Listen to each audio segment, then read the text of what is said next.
Mga kamami, good morning. Ngayon, second day namin dito sa Bolinao. Pupunta kami sa palengke. Sabi nila, may nagtitinda na malapit dito sa pinag-check-inan namin hotel. So, tingnan natin kung anong mabibili natin dun sa palengke. So, i-update ko kayo mamaya mga kamami. Yan mga kamami, bababa na kami. Bibili kami ng isda. Yan, tatawid kami ng daan kasi may nakita kami na nagbababa ng isda. Ayan, ayan. 5:30 in the morning ngayon. So, ayan ang dagat dito sa Bolinao. Ayan. Ayan, papunta kami doon sa Talipapa mga kamami. So, hindi ko na pinokus sa akin yung camera para makita din ninyo yung pupuntahan namin. So, ayan, naghahanap kami ng isda. So, nandito kami ngayon sa Talipapa. So, hayun pa. Ayan, oh.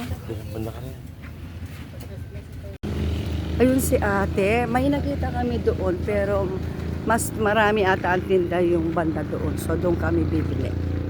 So, ayan. Ay, tingnan naman ninyo yung alimasag, oh. Ayan. Balik ka rin. Ayan. So, ayan mga kamami, kararating lang namin galing market. Ang mura ng galunggong. Tapos bumili kami ng yellow pin, isisigang namin. Tapos bumili kami ng hipon. Ang mura din ng bilihin dito. So, ngayon update ko kayo mamaya kung pumunta kami sa dagat. Sa Patar daw, sabi ng pamangkin ko. So, stay tuned. Dito, ayan, may kusina. Pero may pinaka-dirty kitchen doon. Ito. Tapos, ayun yung pool. Tapos, ito yung pinaka-living room nila. Ayan. Ang ganda. Tapos, merong, second floor ito. May second floor. Dito kami naka-stay sa second floor. So, ayan. Yan. Ang ganda ng nirentahan namin ito. So, ayan mga kamami, ang kagandahan nito mga kamami, may sarili siyang dirty kitchen. Yung dirty kitchen nila, yung paglutuan ng mga guests o yung mga magre-rent ay merong bilyaran. Ipapakita ko sa inyo.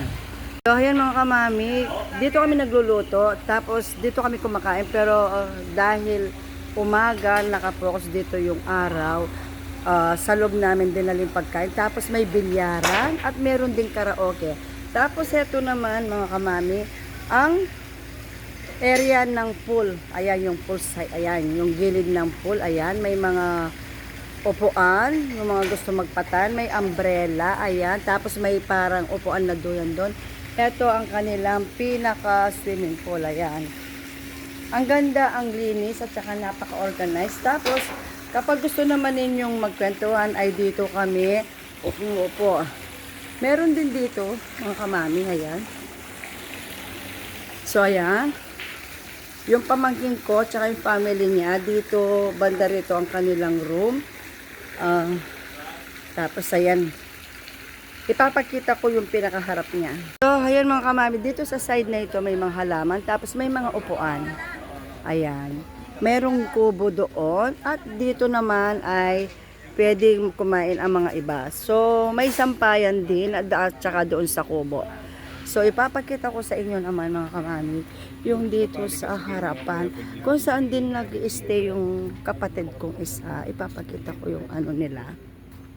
Yung hibang ay na ako kapampangan talaga. Ito yung ibang pwedeng rentahan nila.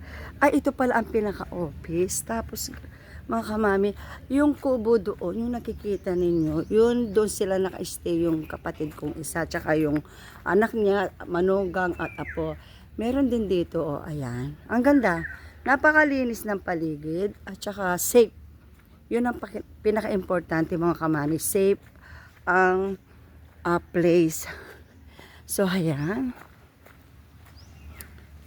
Ayan. Ayan, dyan sila naka-stay, yung kapatid kong panganay. The rest, kasama namin sila doon. Ayan. Ayan, Ang ganda niya. Ayan. Ayan. Yan ang paligid. Safe talaga. Ayan. So, ayan. Ganda niya. Tapos dito, ipapakita ko rin yung dito. So marami kang pwedeng pag-stayan dito na kapag ayaw mag-stay sa room.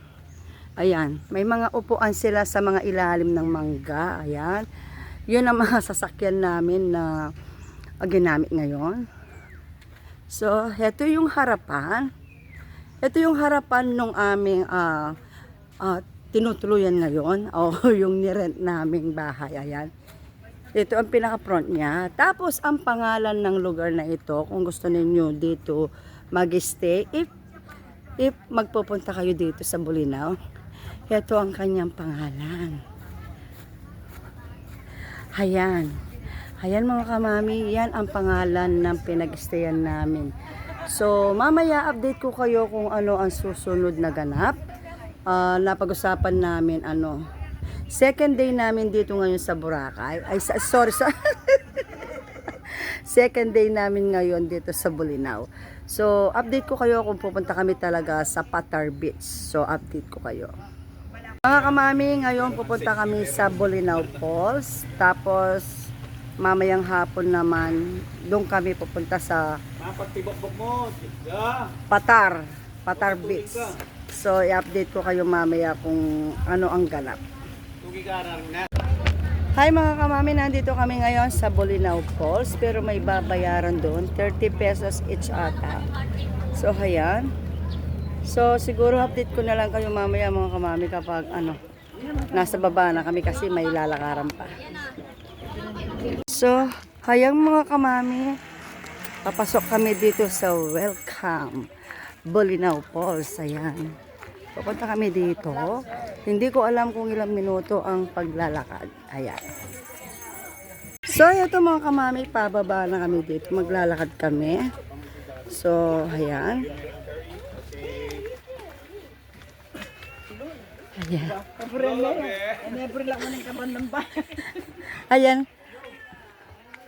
Ayan.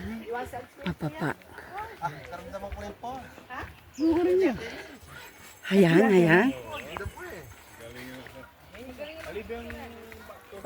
Ayan.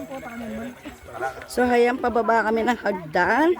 So, update ko kayo mamaya. So, ayan mga kamami, nandito na kami sa Bolinao Falls. Ayan, nakikita naman ninyo. Ang ganda, ang linaw ng tubig.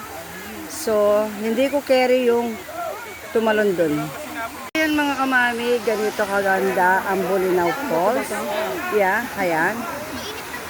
Ayan. Ang ganda dito. Ayan. Kung gusto ninyong ma-experience, ang ganda ng tubig, ang ganda ng lugar, punta po kayo dito sa Bolinao Falls. Ayan mga kamami, pababa kami dito. So, maghahanap kami saan namin lalagay yung mga gamit namin. Ayan, pababa. So, update ko kayo. Ayan, ang ganda. Ang lamig ng tubig ko, ang ganda. Oh. Dito pala mga kamami, mandatory pala yung pagsuot ng mga life vest. Kasi kung malalim yung pupuntahan mo dito, pero kami kasi doon lang kami sa ibabaw ng bato. So hindi na namin kailangan yung life vest. So ayan. Ayan sila. Ayan mga kamami, yung pamangkin at anak ko, yung tatalon daw sila sa falls. So, ayun. So, kami dito lang sa pagilid-gilid. Ayan. Hi mga kamami, hiningal ang mga senior. Kasi ang haba ng hagdan na inakyatan namin. Ngayon, nagpahinga kami ng kalahati. Kasi naalala nila mga senior. So, update ko kayo mamaya. May pupuntahan pa kami isang falls. Ayan mga kamami, paalis namin, nakasakay na kami sa van, papunta kami sa pangalawang falls. Ayan mga kamami, nandito na kami sa pangalawang falls. Ayan, ang ganda, ang ganda nung heart, tingnan ninyo. So, ang dami rin pala naliligo dito. Mga kamami, nandito nga kami sa falls 2. So, marami ding naliligo, ayan. Pero hindi kagaya dun sa falls 1.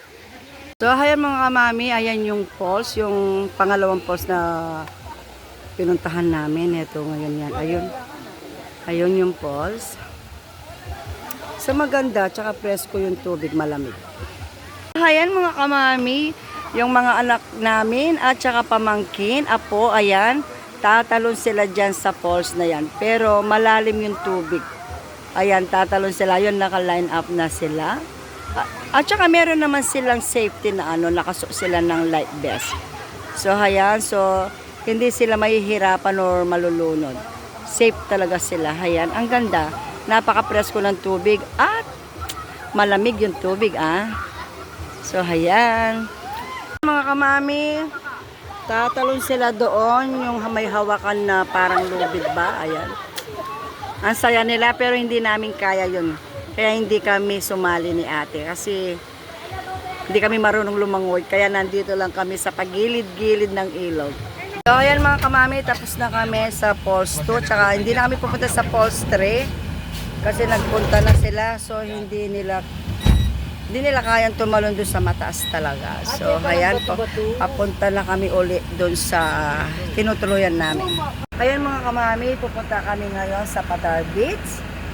Nagpahinga lang ng konti galing sa mga falls dito, yung 3 falls pinuntahan. Pero kami hindi na kami pumunta sa pangatlong falls. So, sa una at sa pangalawa lamang kami nagpunta. So, ayan mga kamami, 2 van kami pupunta doon, yung sina ate, kasi yung mga apo, yung isa may dinaknan, tapos yung isa naman medyo may sina. So kami lang, so i-enjoy natin ang moment at syempre samahan ninyo ulit ako.